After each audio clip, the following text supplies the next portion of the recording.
Hello. So today I want to tell you about the game Take a Seat.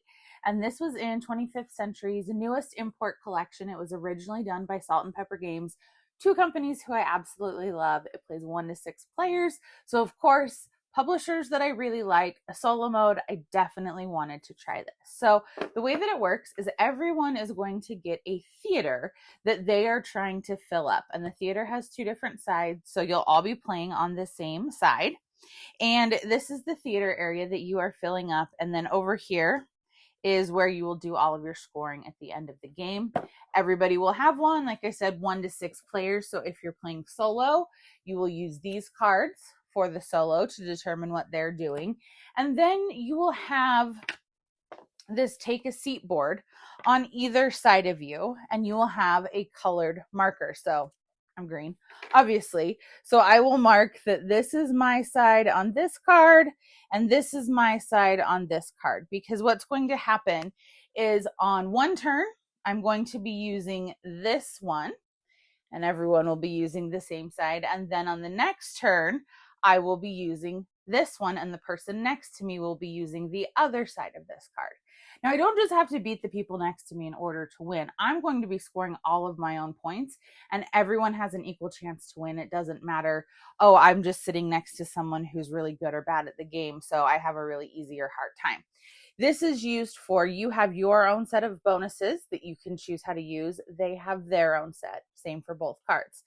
But it's these shared tickets in the center, which is where some really interesting things are going to be taking place.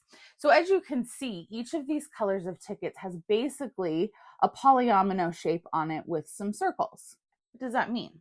Well, that means on my turn, let's say I'm playing this side, I'm going to decide which seating area I want to play in. So I have different bonuses I can take, and there's 14 turns in the game. So I have 7 bonuses here and 7 here.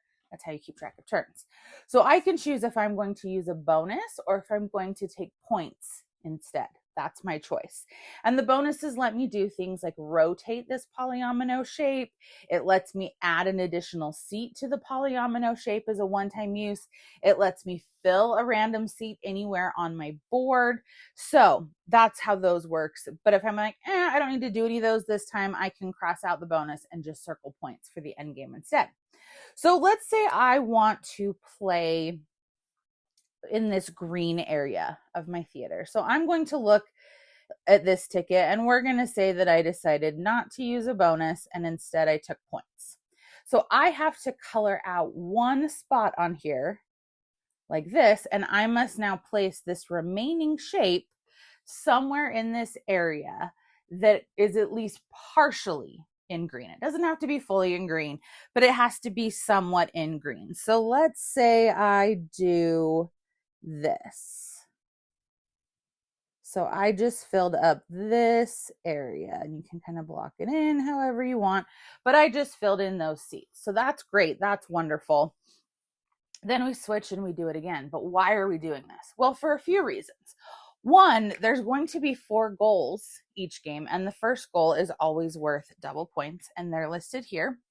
And there are level 1 goals that are very easy for, not very easy, they're easier. So for example, you're going to want to fill, it shows you here, as many seats as possible in orange, and the more seats you have filled, the more points you're going to get.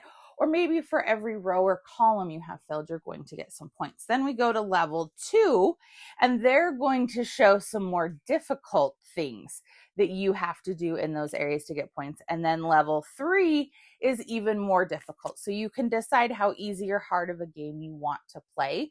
With these, you can mix, maybe let's do 1 level 1, 2 level 2s, and a level 3. Or if it's your first time playing, maybe start with all level 1 goals. So as you can see, this shape has now changed. When it goes to the other player, they could change this seat as well, or they could change something else. Why would they potentially want to change the same seat that I changed? Well, it could help them fill in a tricky spot. You can't divide it so that you break it up into 2 areas. But at the end of the game, this becomes a majority contest. So if this is how green ends up, I crossed out the majority, so I'm going to get a bigger bonus here. So you're going to look on this ticket and see who has the majorities in each area. If you tie, you'll both get a little bit of points. If you have a majority, you'll get more points. And then you're going to do the same thing over here. So if you can get like the majority in yellow on both cards, that's worth 20 points at the end of the game. If you tied for majorities in areas, that's going to get you far fewer points. So you're trying to figure out how to fill your theater in a way that's going to score you points on the objectives. But then you're also trying to make sure you're balancing your majorities, because a ton of points come from there at the end of the game. And so you need to do that. And then you're also debating the best way to use your abilities as either abilities or points. So there's a lot going on in this game, but it's 14 turns and it plays pretty quickly. So you're just take your turn, pass to the next one, take your turn, go back to the other one. I think it's super clever. I love that the seats are always changing. And obviously your theater is filling up as you're going, but these pieces are also getting smaller and smaller as you go. So sometimes too, you're not getting to place as many seats. And if the goal is to fill a section to get points, that gets tricky. So you may want to work on that sooner while you have more seats. It's this whole balancing act, and it's just really, really great.